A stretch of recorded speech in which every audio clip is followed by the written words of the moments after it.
வணக்கம். நான் doctor Soundarya Nagaraj சிம்ஸில் emergency டாக்டராக ஒர்க் பண்ணுறேன்.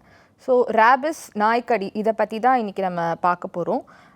நாய் கடிச்சா எல்லாருக்குமே நாய் கடிச்சாலே ரேபிஸ் மட்டும்தான் வரும் அப்படிங்கிறதோ இல்லை எல்லாருக்கும் ரேபிஸ் வரும் அப்படிங்கிறதோ கிடையாது. ரேபிஸ் வரத்துக்கான வாய்ப்புகள் அதிகம். முக்கியமாக எப்போ அப்படின்னா தெருநாய்க்கள் கடிக்கும் போதோ இல்லை நமக்கு தெரியாத வீட்டு நாய்க்கள் அதோடைய வேக்சினேஷன் ஸ்டேட்டஸ் தெரியாமல் இருக்கும்போதோ ரேபிஸ் வரத்துக்கான வாய்ப்புகள் ஜாஸ்தி. ஏன்னா அதோடைய ஸ்டேட்டஸ் என்ன அப்படிங்கிறது தெரியாது. ஸோ எப்போவுமே நாய் கடிச்சிருச்சு அப்படின்ன உடனே நம்ம என்ன பண்ணணும் அப்படின்னா அந்த இடத்த ஃபுல்லாக க்ளீன் பண்ணிவிட்டு கண்டிப்பாக இம்மீடியட்டாக ஹாஸ்பிட்டலுக்கு போகணும். ஸோ அங்கே ஹாஸ்பிட்டலில் போயிட்டு அது என்ன நாய் தெரியும் தெரியலை அப்படிங்கிறதுக்கான கேள்விகள் கேட்கும்போது அதை சொன்னீங்கன்னா அதுக்கேற்ற மாதிரியான ட்ரீட்மெண்ட் பண்ணுவாங்க. ஸோ ரேபிஸ் அப்படிங்கிறது எடுத்துக்கிட்டால் அது கண்டிப்பாக உயிர்கொல்லி நோய் தான். ஆனால் அதை தடுக்க முடியும். அதை எப்படி தடுக்கணும் அப்படின்னா வேக்சின் போட்டு தான் தடுக்க முடியும். ஸோ வீட்டில் ஆல்ரெடி நாய் வளர்க்குறவங்க முன்கூட்டியே வேக்சின் போட்டுக்கிறது நல்லது.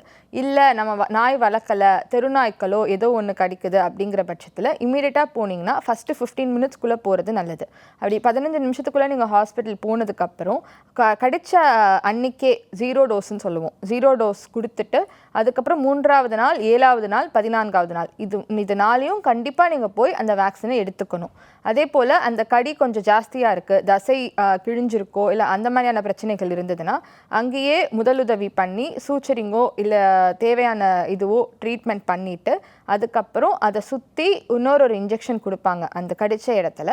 அதுக்கப்புறம் மிச்சத்தை கையில் கொடுப்பாங்க. இதுவும் கண்டிப்பாக எடுத்துக்க வேண்டிய ஒரு விஷயம்.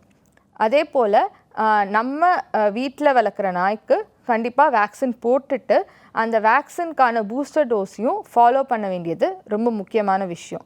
ஸோ வேக்சினேஷன் டோஸ் நான் சொன்ன மாதிரி 0, 3, 7, 14 இது நம்ம போட்டுக்கிறது.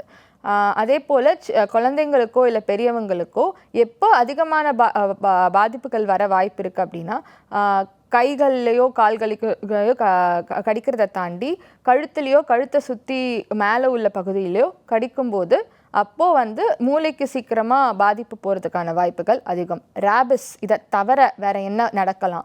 ரேபிஸுங்கிறது அது ஒரு வைரல் இன்ஃபெக்ஷன் தான். அது ஒரு வைரஸ் மூலமாக ஸ்ப்ரெட் ஆகும். அதை தவிர நாய்க்கு வேறு சின்ன சின்ன கிருமிகள் சலைவாலையோ இல்லை எதுலேயோ இருக்கும்போது அது நம்ம கையில் ஸ்கின்னில் ரத்தத்தில் படும்போது அதில் இன்ஃபெக்ஷன் அந்த லோக்கலாக செல்லுலைட்டிஸ்ன்னு சொல்லுவோம் அந்த மாதிரியான இன்ஃபெக்ஷனோ இல்லை ரத்தத்தில் கலந்து செப்சிஸ் ஆகவோ மாற வாய்ப்புகள் அதிகம். ஸோ ரேபிஸ் வேக்சினை தாண்டி டிடி இன்ஜெக்ஷனும் எடுத்துக்கணும். வெயிட் ஜாஸ்தியாக இருந்தால் டாக்டர் ஆன்டிபயோட்டிக் கொடுக்கும்போது அந்த ஆன்டிபயோட்டிக்கையும் கரெக்டாக எடுத்துக்கணும்.